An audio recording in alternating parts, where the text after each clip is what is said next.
Alô, comunidade das redes sociais! Estamos aqui no Centro Histórico de Porto Seguro, diante desta relíquia, que é o marco histórico da cidade. Ele não foi colocado bem no Renascimento, no momento da chamada descoberta, mas ele foi colocado um pouco depois, mas ele demarca a conquista do território.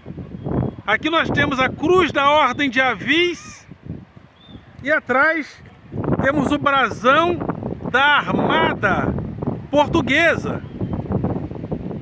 Esse é o brasão da Armada Portuguesa, ou seja, uma homenagem às armas de conquista do exército português. Esse local é interessantíssimo, porque aqui nós temos as primeiras igrejas do Brasil. As primeiras igrejas, as primeiras casas, as primeiras fofocas. Vamos ver isso, né? Os primeiros namoros. Eu vou mostrar para vocês como o namoro começou no Brasil, gente.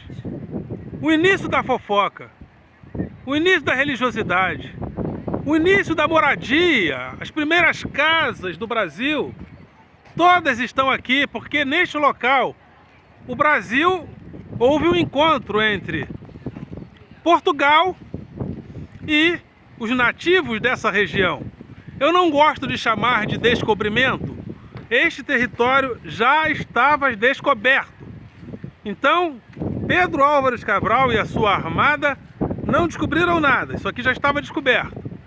Mas vamos filmar a primeira, a segunda e a terceira igreja do Brasil, né? Vamos ali na igreja de Nosso Senhor dos Passos, que foi a primeira igreja do Brasil. Estamos caminhando para ela, já estamos aqui, mas eu quero filmar a sua fachada. Essa aqui é a lateral da igreja. Dentro dela fica o Museu de Artes Sacras, mas ele agora está fechado. Mas essa aqui foi a primeira igreja do Brasil. Vou mostrá-la para vocês. Primeira igreja do Brasil, estamos indo para a frente da sua fachada. Vou mostrar ela para vocês. Agora, olha ela aí. Igreja de Nosso Senhor dos Passos. Ela é uma igreja, ela era a igreja da elite, da nobreza. Tanto é que ela tem na sua fachada a eira, a beira e a tribeira. Vou explicar o que isso significa. Essa igreja é de estilo rococó, um barroco, porém um barroco mais leve, de influências barrocas, mas um pouco mais leve, de estilo rococó. O rococó ele tem cores e contornos mais suaves que o barroco, e ela tem a eira, a beira e a tribeira, ou seja, aqueles três espaços de cima é a eira, a beira e a tribeira, ou seja, era a igreja dos ricos. E quem tinha uma casa e a pessoa era rica, existia a eira, a beira e a tribeira. O pobre só tinha a eira ali. Por exemplo, aquela casa ali, você não vê os três espaços de cima. Só tem a eira, só tem a tribeira, não tem a beira e não tem a eira. Então era a casa de pessoas pobres. Ali nós temos, por exemplo, o farol. Aqui nós temos o farol da cidade. Esse farol é da Marinha do Brasil. Já é um farol construído no século XX. Não tem a mesma dimensão histórica das casas, do casario, das igrejas, mas é o farol. E essas fitinhas são as fitinhas de devoção, né? Sempre nessa localidade você vai ver isso. Vamos filmar um pouco da paisagem. Paisagem dessa praia. Aqui tem uma praia. Na outra filmagem eu falei o nome. Agora me fugiu o nome de novo dessa praia aqui de baixo. Então filmamos a primeira igreja do Brasil, Igreja de Nosso Senhor dos Passos, neste local que é o Centro Histórico de Porto Seguro.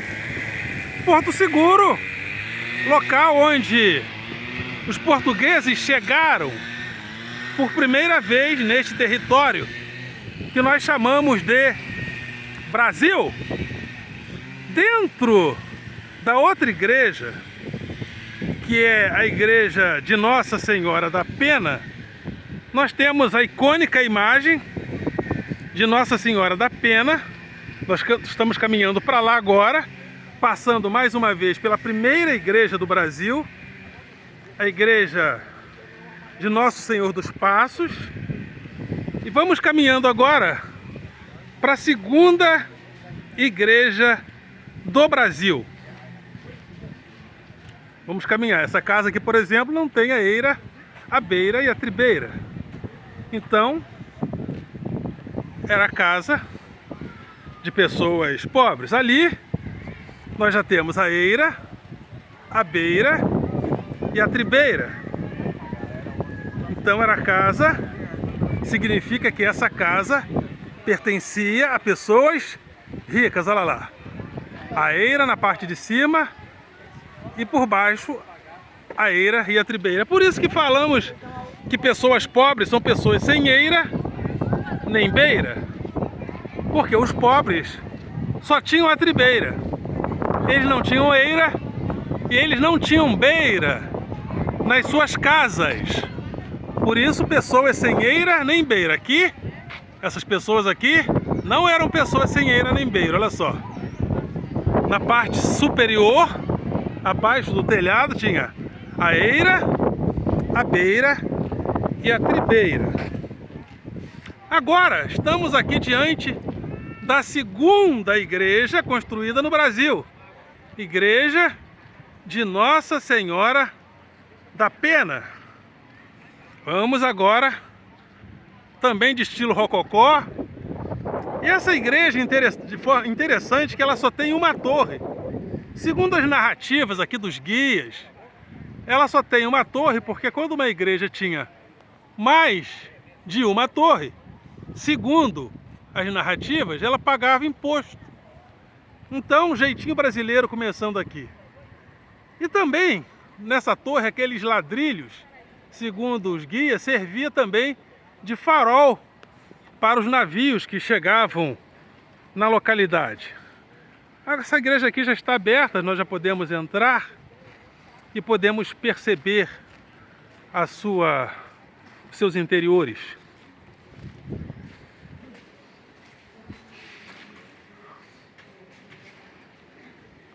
Aqui já vou falar um pouco mais baixo. José Miguel Gagliardi. Você querendo fazer a sua oração, pode passar aqui. E lá na frente, a imagem de Nossa Senhora da Pena. Olha lá a imagem. São várias imagens, né?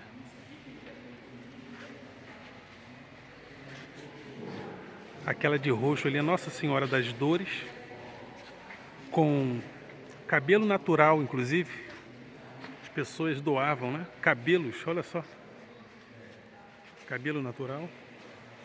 E aquela imagem do meio é a imagem de Nossa Senhora da Pena. Ao lado direito, a imagem de São Francisco. A primeira imagem de São Francisco que chegou no Brasil, chegou a vir para cá. Mas agora ela está no Museu de arte sacra. Quando uma pessoa era rica, ela era sepultada perto do altar da igreja. Isso significava que a pessoa estava mais perto de Deus, mais perto do paraíso. Olha isso.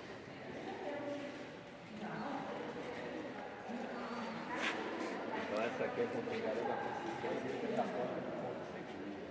Vários católicos seguem Nossa Senhora da Pena e a padroeira. Então, Nossa Senhora da Pena, como diz o guia aqui, é a padroeira da cidade. Percebam que ela tem uma pena na mão, né? Por isso Nossa Senhora da Pena. Deixa eu dar um zoom. Olha lá. A Nossa Senhora da Pena. Ela tem uma pena na mão. Por isso Nossa Senhora da Pena.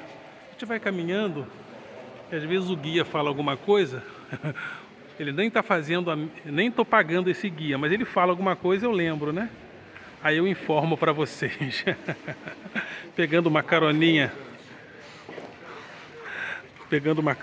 no guia turístico alheio. É isso aí. Agora vamos, gente, nas primeiras casas do Brasil. Essas casas que são daqui são as primeiras casas construídas no Brasil. As primeiras casas construídas no Brasil. Vocês imaginam o que é isso? E uma delas, gente, é a casa de Pedro Álvares Cabral. Pedro Álvares Cabral, quando chegou aqui, ele não era rico. Mas devido ao comércio de pau-brasil, ele enriqueceu. Aí, ele foi autorizado a ter uma casa com eira, beira e tribeira. Bom dia. Bom dia. Bom dia. Sabe qual é a casa de Pedro Álvares Cabral? Aqui nem, É pra lá, se eu não me engano. não existe, não. Não, né? Alguém disse isso aí. Mas eu ouvi dizer que tem casa de Pedro Álvares Cabral por aqui. Essas casas aqui, ó, elas são casas sem eira nem beira. Então percebam que eram as casas das pessoas pobres. Essa casa aqui, onde tem esses artesanatos, já tem eira, beira e tribeira. Casa de pessoas ricas. E tem umas casas aqui que são icônicas, né? Porque são casas de pessoas famosas, pessoas muito conhecidas e muito influentes naquela época. Aqui é o Ministério da Cultura, né? Instituto do Patrimônio Histórico e Artístico Nacional.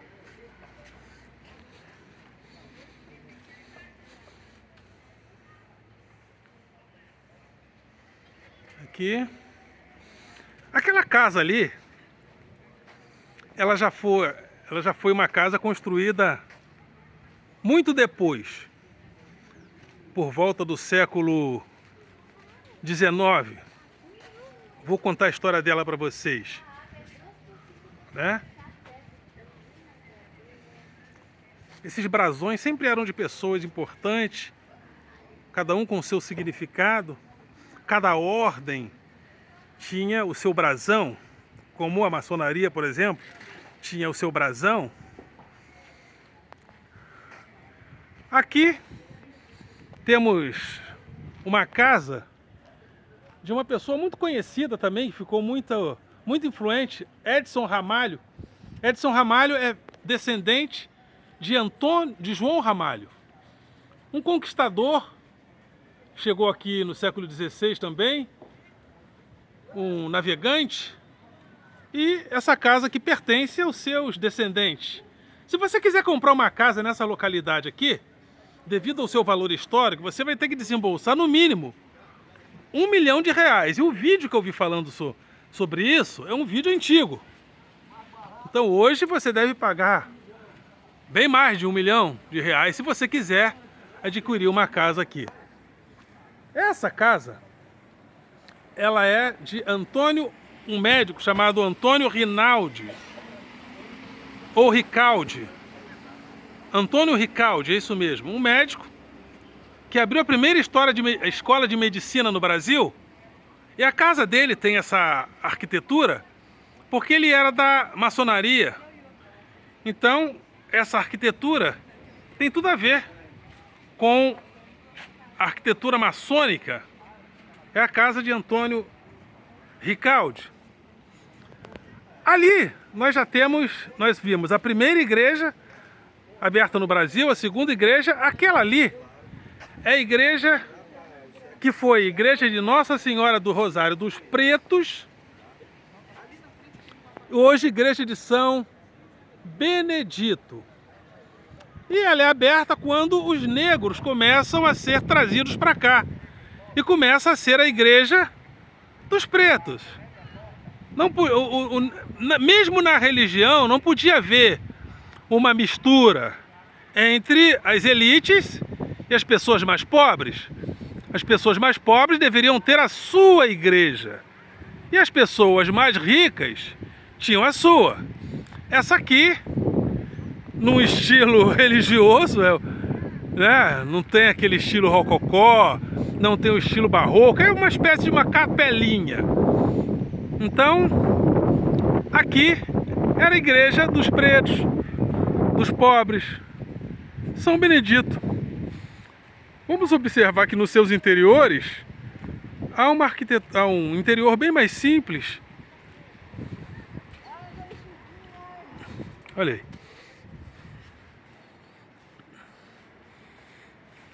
Essa é a igreja de São Benedito, ou capela de São Benedito.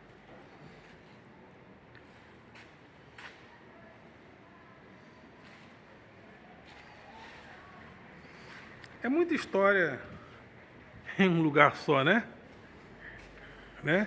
São Benedito, estátua em madeira.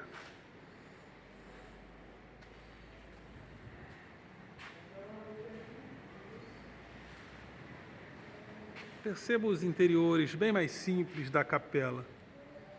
Igreja de Nossa Senhora dos Rosários dos Pretos, que veio a ser igreja de São Benedito, segundo as informações dos guias. A gente vai andando e vai colhendo informações, né?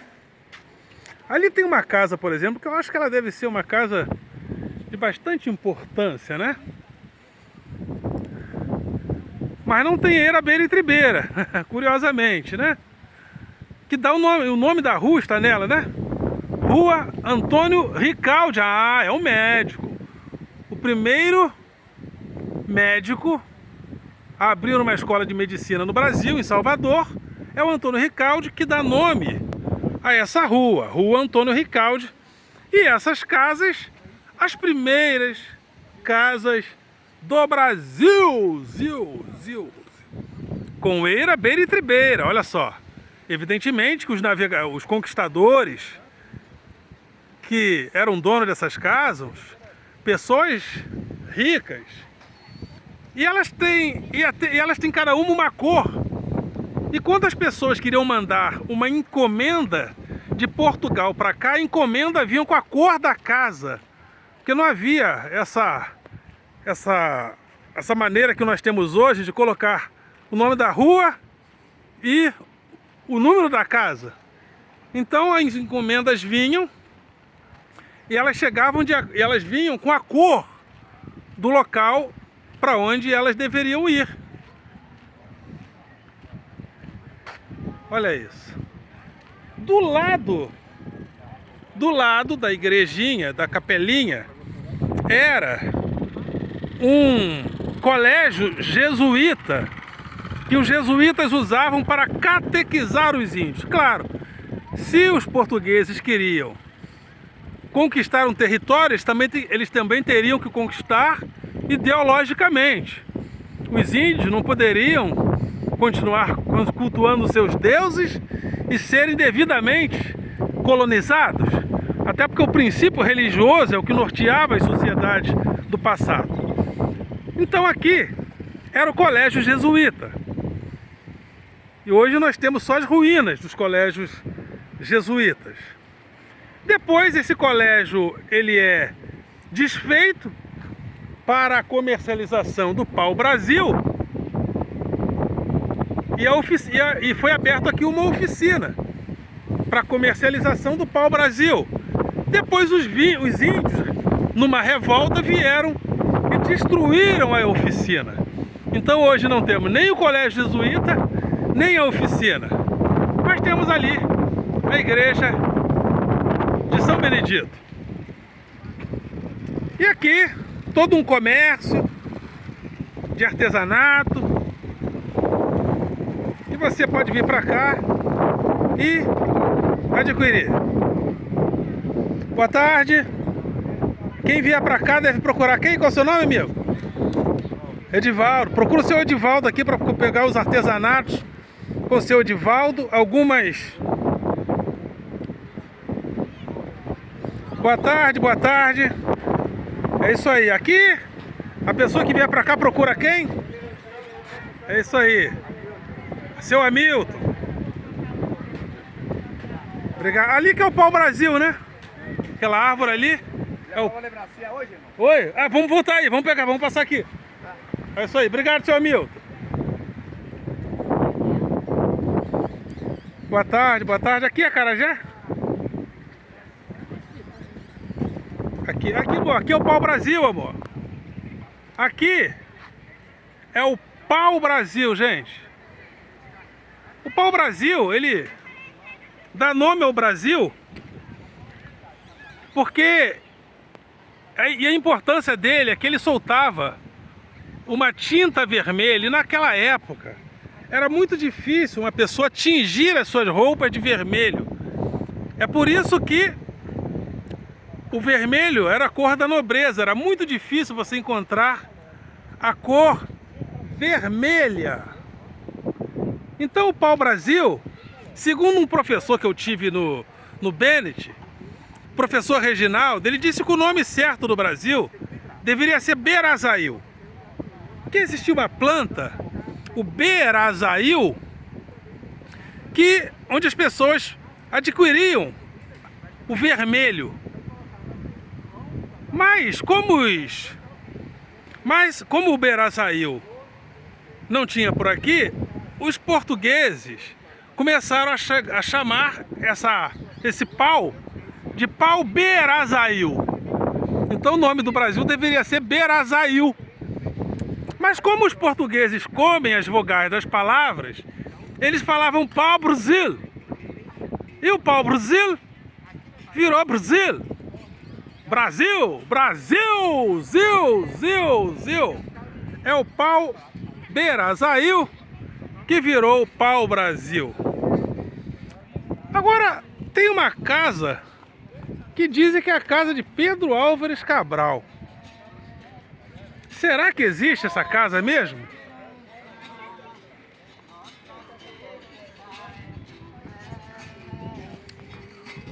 É isso aí, muita festa. Pra longe eu naveguei, não vejo mais o cais, só Deus e eu agora. Isso aí.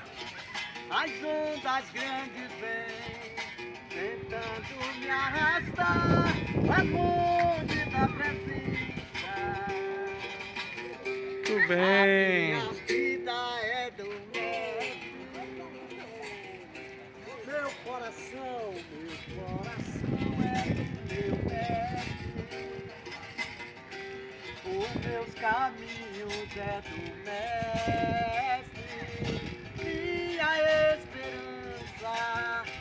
Minha esperança é meu mestre. Por toda a minha vida, ó Senhor, te louvarei. Eu quero saber qual é a casa do Pedro Álvares Cabral. É por aqui que eu vi. Eu acho que é aquela vermelhinha lá. O pessoal mentiu pra mim. Mas eu acho que é aquela vermelhinha lá. Onde que é? Onde que é? Coloca aí, Casa de Pedro Álvares Cabral, no Centro Histórico. Coloca aí. Eu acho que é por aqui sim, porque eu vi essa informação. Casa de Pedro Álvares Cabral, no Centro Histórico de Porto Seguro. Mas independente da gente, eu acho que é aquela casa ali. Eu vou arriscar. A casa de Pedro Álvares Cabral, aquele pessoal ele mentiu pra mim. A casa de Pedro Álvares Cabral é aquela vermelhinha ali, ó. A casa de Pedro Álvares Cabral, deixa eu ver se tem eira, e tribeira. Se tiver eira, beira e tribeira, é ela.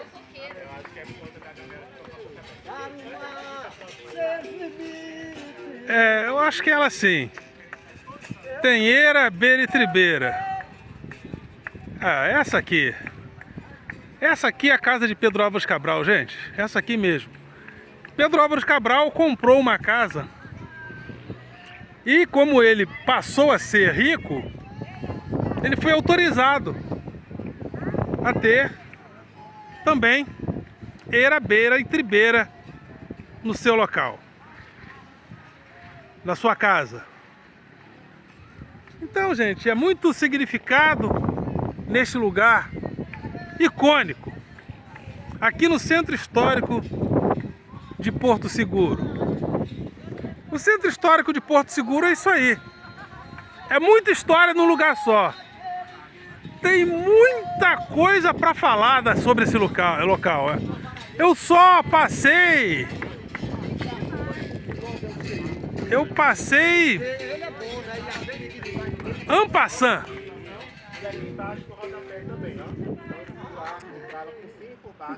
Então é isso aí. Ó, Então, gente, pelo desenho. o centro histórico de Porto Seguro, a casa de Pedro Álvares Cabral é aquela ali, não é? Deixa eu ver. Não, não. É azul, né? Não, não é aquela. É pra lá, né? Deve ser pra lá. Mas, na informação, eu vou continuar procurando a casa de Pedro Álvares Cabral aqui. E vou voltar para falar sobre elas com vocês, porque eu achei que fosse aquela ali, mas sabe como é que é, né? É muita narrativa entre as pessoas. Um fala uma coisa, outro fala outra, e a gente vai caminhando nos locais e vai descobrindo. Mas eu vou voltar e eu quero achar essa casa junto com vocês, ok, galera? Vocês são do coração.